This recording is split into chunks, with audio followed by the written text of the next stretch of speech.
If you think of the entire ocean as being a massive battery for solar power, where it stores in all that heat, and then the lower layers stay at a consistent colder temperature, then really we're just drawing off that solar energy. In tropical areas where the surface water temperature is in the 70s Fahrenheit, 3,000 feet down, we hit stable temperatures that are about 40 degrees Fahrenheit.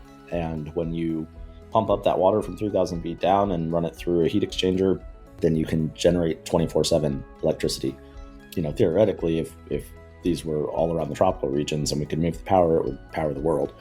And the huge advantage in my mind, as far as pure power generation, is this is a 24/7 system. It doesn't, that solar energy stays in overnight, of course. So as far as needing massive battery banks and things like that, a lot of that stuff is probably completely unnecessary. Maybe you would want a few batteries, and that's probably half the cost of a solar system being off grid. So the downside, as far as power generation goes, is OTEC is probably only really efficient under or down to about a megawatt, maybe 500 kilowatts, something like that. So we're looking at having like a central hub or one of the platforms that these connect to. That would be the OTEC power station that could supply power to, let's say, 50 plus of the individual homes / businesses, etc.